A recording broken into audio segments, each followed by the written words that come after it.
in the beautiful Adare, County Limerick. I've always wanted to do something with the gardening as it was come from my childhood. And 20 years ago, I spoke about this in an interview. I was asked, what's the next big hairy moment for Woodlands? What is the next big thing for Woodlands? And for me, I mentioned that it was having an organic garden. Because an organic garden is so close to my heart.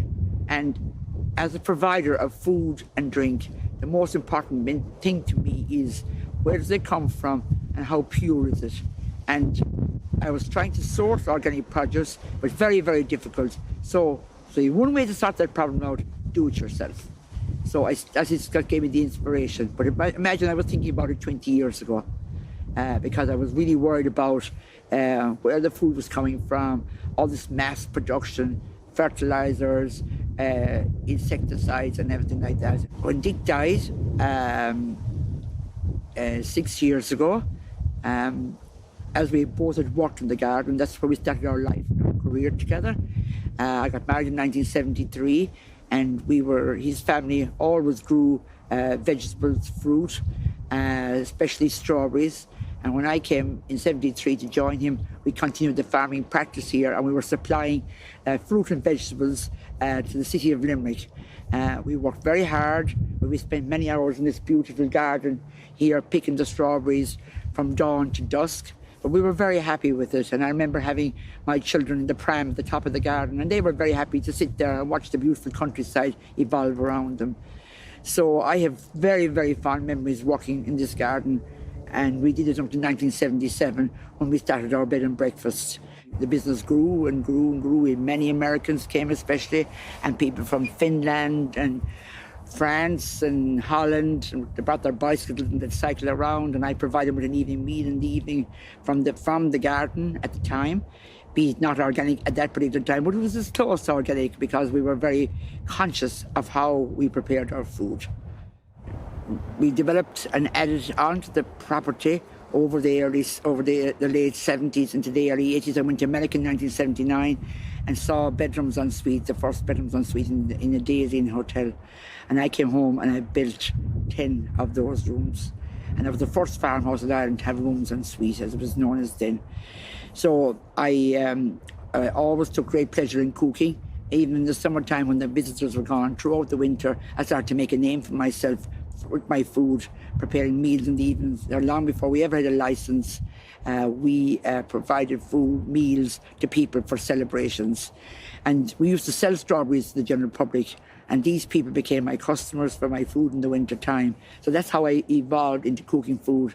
Then I started experimenting with desserts, and we became famous for our dessert trolley. People could have a choice of whatever they wanted. They could have 10 desserts if they felt like it. And some people just came for dessert trolley alone, and the other food didn't matter really. So I felt that if I had a hotel and was able to provide wines and drinks, that we probably would give us a better chance to have a more varied business that would sustain completely all year round. So I set about my task by checking with the tourist board, and I have to say I didn't get a lot of support at the time because we were in the middle of nowhere. We're a farm, which is a huge advantage to us now. I'm standing on 44 acres, and no one could see the beauty or the vision in the place except myself and my husband, my late husband.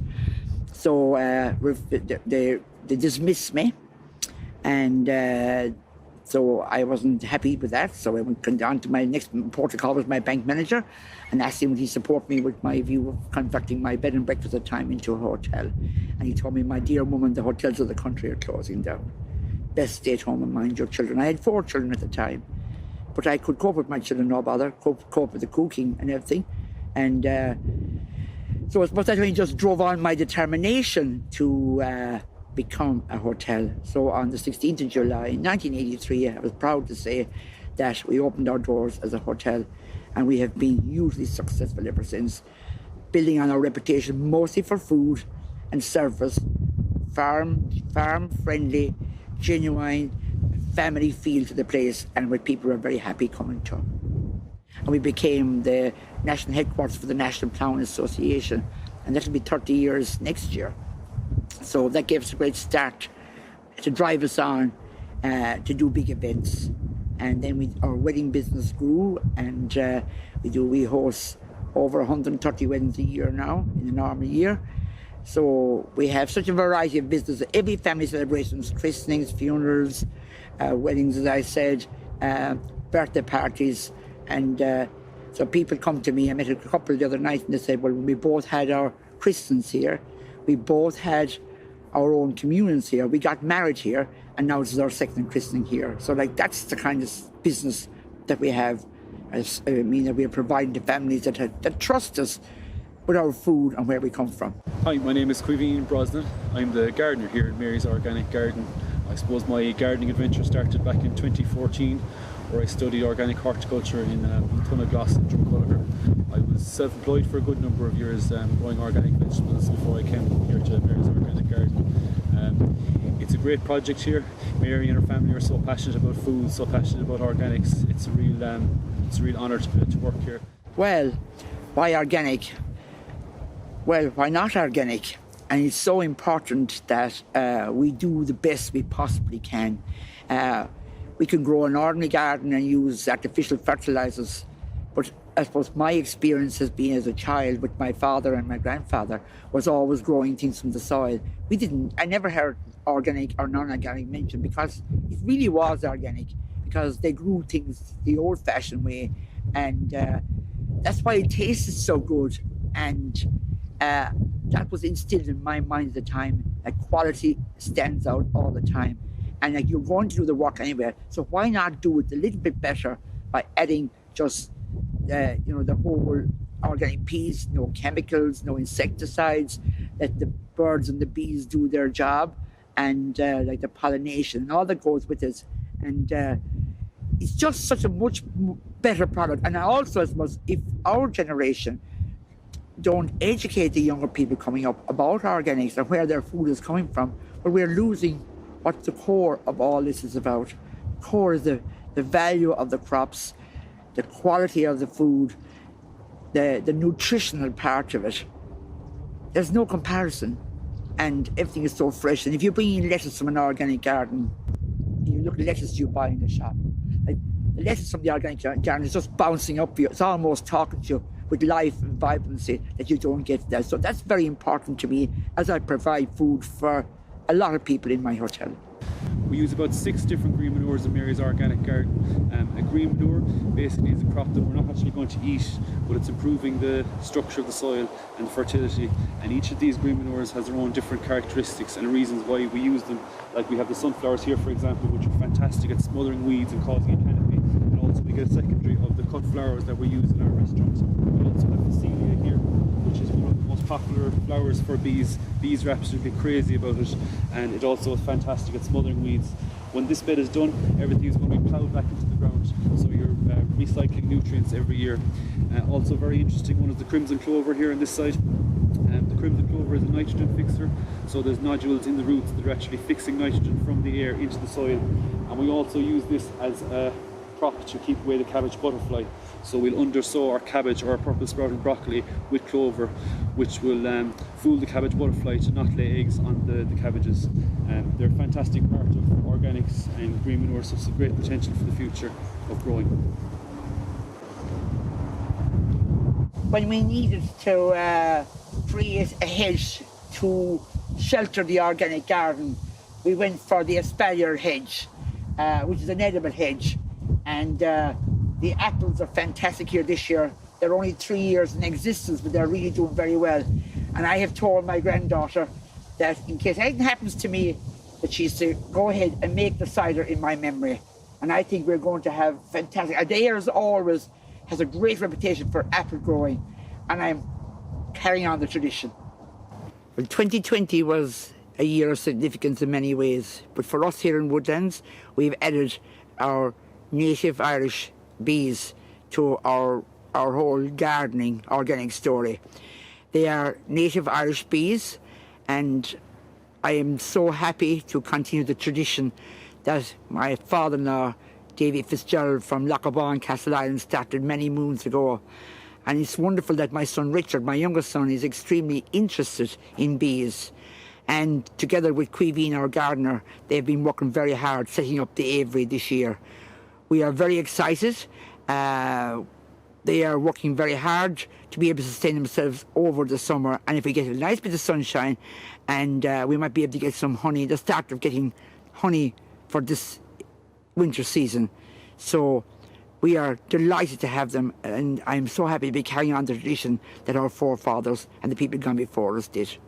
So Queeveen, how are we progressing with these? So these are some of our microgreens that we're growing for inside. They're doing great. We have a good mix of micro herbs. We have micro coriander, this is micro basil, and these are red amaranth micros, and we've got micro mustards down at the back. Yes. And I suppose every year we have a big meeting in January. We have meetings every month, but in January is the big meeting where we kind of discuss what are the food trends and what's working and what isn't in the garden. I suppose we always say what we're trying to produce here is stuff that you can't actually buy.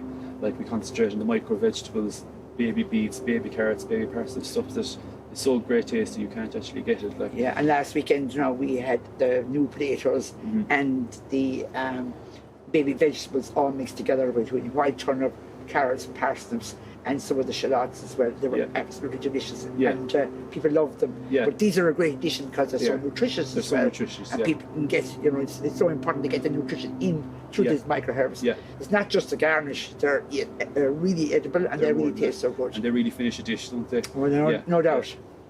Well, Queeveen, this sunflower is really getting there. I'm 5'10", so we're doing well. How high will it grow? These are congs, Mary, so they're supposed to grow about 15 feet. So we're actually a bit worried it might go through the roof of the tunnel. So we're hoping it will slow down a little bit.